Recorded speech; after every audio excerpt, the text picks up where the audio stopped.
It's great to be back in business, huh? Let's bring it on.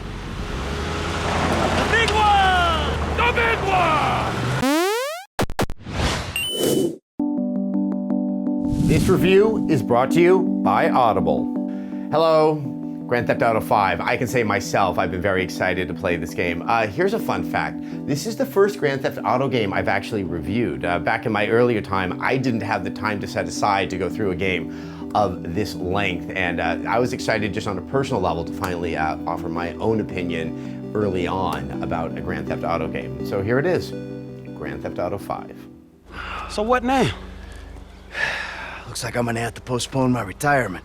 Ferocious. That's the word that kept running through my head for the 60 plus hours I lost myself in Grand Theft Auto 5. Ferociously funny, ferociously impressive in technology and design, ferociously determined to outdo the open world game that Grand Theft Auto 3 loosed upon the gaming landscape 12 years ago. This savage dissemination of Western civilization and its discontents is an unparalleled synthesis of story and player invention in the sandbox of Los Santos and its environs.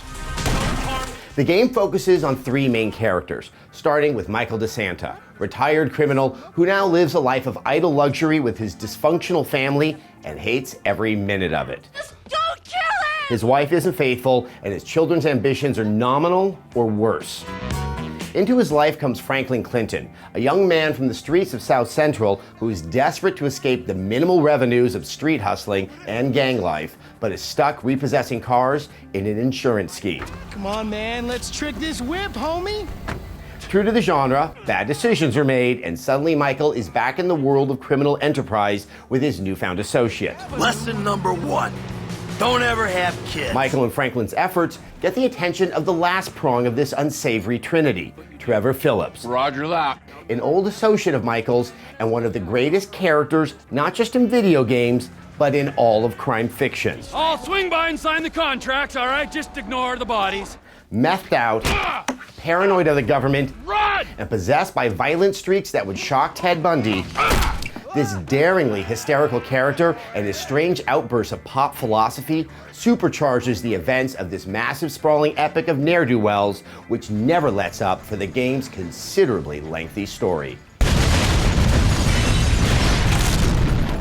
What transpires in the course of the game is best discovered on your own, but how this tale is told is one of the finest examples of video game writing and acting in a year replete with standouts. All against a backdrop of economic, moral, and intellectual apocalypse, Grand Theft Auto 5 covers materialism, celebrity obsession, millennials, the Tea Party, electronic surveillance, electronic gadgets, torture, and xenophobia, to name only a few topics addressed.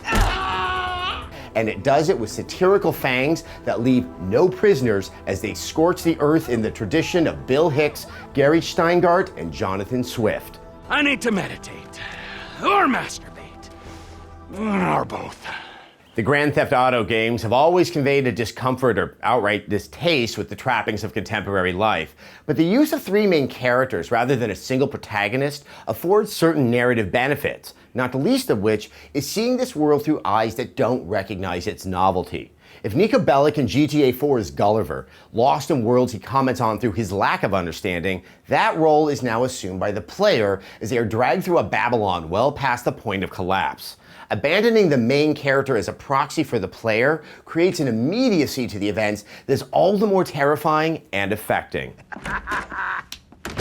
Somehow, under the skilled writing of Dan Houser and his phenomenal team, the game doesn't collapse under the jaundice and cynicism of this tale, because this trio of malcontents, amidst their avarice and sociopathy, have a naive desperation for a world of basic decency and rules. A sad fantasy of masculinity in a Southern California envisioned by Bruegel. Have fun, boys. Oh, I'm going to make sure you don't fuck stay it up. out too late.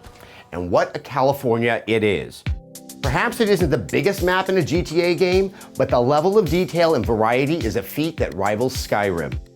The city of Los Santos alone is a strangely canny reimagining of landmarks, neighborhoods, and intersections in Los Angeles. The high desert of Blaine County is a blighted landscape where people go to not be found. The mountains are a soft, sometimes tranquil locale, and the beaches are a postcard from the edge of the world, and all of it traversable without a load screen in sight. The Grand Theft Auto games have always confronted the challenge of representing a reality that the player is empirically familiar with, making the verisimilitude in GTA 5 a technological and conceptual achievement of the highest order, and one that may go undernoticed and underappreciated because of the unerring confidence rendered on screen. Well into biking down a mountain did I properly understand that I was biking down a mountain in the middle of the game world. After all those hours, playing the exceptional craftsmanship in the game, it recedes into the overall gestalt. It's unfortunate that with such impressive and detailed landscape on display, the Byzantine road layout will require far too much time focused on that minimap. Hey, sorry about that. It's what you do in this world that won't escape anyone's attention. About 80 main mission quests and numerous side missions, all of which come across as meticulously crafted to feel meaningful and essential. From assassinations, to yoga, to assisting the paparazzi, to riding with the Minutemen, They're a law unto themselves. or engaging in a street battle, nothing feels repetitious or throwaway.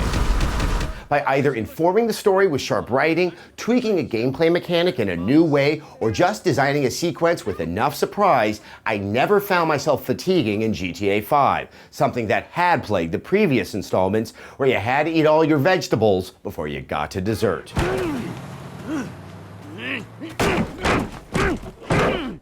Utilizing the three distinct characters, each with their particular skill set, be it driving, shooting, or aircrafts, allows for more varied missions from the outset, and they only improve from there. That the game controls significantly better than Grand Theft Auto 4 is a large contributor to how satisfying the game is.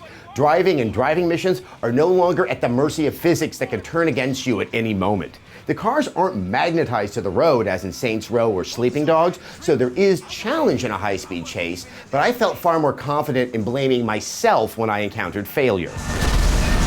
Shooting and movement controls have improved as well. There's a weight and a certainty to combat, but it's how these improvements are implemented into level design that affords varied approaches, including stealth, that move the franchise forward in the most necessary way.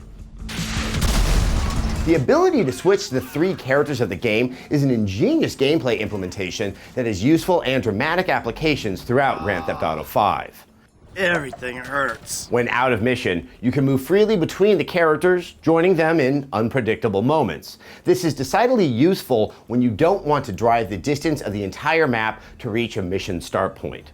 In missions involving more than one of the main characters and at particular times designated by the game, things can get very interesting as you switch back and forth to take advantage of different arsenals, skill sets, and placement on the map. This is not squad-based strategy, but an action game. So when not using a character, the AI performs admirably. Like so much of the game, this unique mechanic could have had a jarring effect on the flow of the action, but instead it performs smoothly and is implemented elegantly. The camera transitions are dramatic, and it's all tied together by the phenomenal original soundtrack, heightening the sensation that you are directing a memorable sequence from a movie. Please don't make me ruin all the great work your plastic surgeons have been doing. Among the most memorable moments in Grand Theft Auto 5 are the heists that you pull off throughout your time in San Andreas. Multi-tiered and branching, you pick your crew, sacrificing your take in favor of more skillful associates. The better they are, the bigger the cut. Steal and park your getaway vehicle. Julio, baby! And fulfill other tasks particular to the plan. Once the heist starts, those decisions are put to the test, and at its best, the results are truly thrilling. This money counter that builds as you accumulate your haul and then declines as you escape and potentially lose crew members or duffel bags adds a beautiful tension and absorbed me in the moment as few games have and put me on my feet with excitement. I should have paid for a better gunman. While there are several heists, I wanted more, especially where I was granted a lot of freedom in selecting the crew and the getaway vehicle. Many of the sequences, as impressive as they are rather deliberate in their structure. The idea of planning out your own criminal event is very enticing, and Grand Theft Auto 5 falls a little short of delivering on the player invention that it implies in its early hours. This became less of a hang-up as, unlike with the signature moments in Grand Theft Auto 4, these high points aren't as remarkable because the rest of the game that surrounds them is so strong. Oh, hey, chest kiss, homie. Boom. That strong, remarkable content extends well beyond the core and side missions. Grand Theft Auto 5 is a menagerie of activities. Street races, off-road races, on-water races, golf, tennis, parachuting, darts, and hunting are among the numerous distractions that dot the landscape and benefit the player by developing the stats of the character that partake in them. Looks like someone's gonna have to get a job. The big kicker is, they're actually fun to play in their own right. There are also two stock markets that you can invest in, one affected by in-game events and the other through an aggregation of player behavior via the Rockstar Social Club. It's this level of detail and officious care and implementation that make the game so much greater than what it appears to be at the outset. Then you're gonna rip people off and get paid for it. It's called capitalism.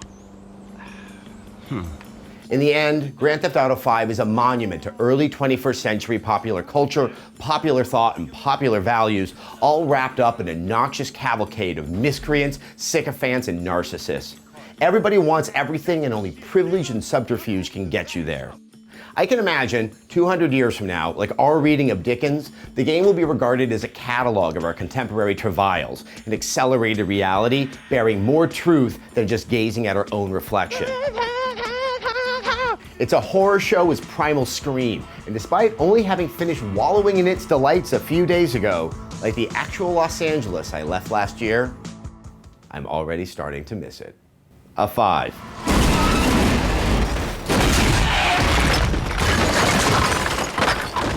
Out of 5. Well, I hope you liked the review, and if you did, I encourage you to check out audible.com. Audible.com is the leading provider of downloadable digital audiobooks and spoken word entertainment. Audible has over 100,000 titles to choose from to be downloaded to your iPod, MP3 player, and played back anywhere, anytime. I like to recommend two of the books I referenced in the review, Jonathan Swift's classic tale of man's limitations, Gulliver's Travels, and a more recent publication that is one of my favorite books ever, Gary Steingart's Super Sad True Love Story. Go to audiblepodcast.com/Red3Games to get a free audiobook download of your choice when you sign up today. Again, go to audiblepodcast.com/Red3Games for your free audiobook. So there you go. To be honest, I've only touched upon a little of what this game has to offer out of a consideration for spoilers and a need to keep this thing timely within, 20 minutes or something like that. I didn't touch on everything. We're doing some other videos, one where I give you some advice about how to approach the game, and I chat about the significance of it on Sessler Something as well. I encourage you to check it out, but most of all, I encourage you, if you're an adult, to go and enjoy one of the finest games of the year.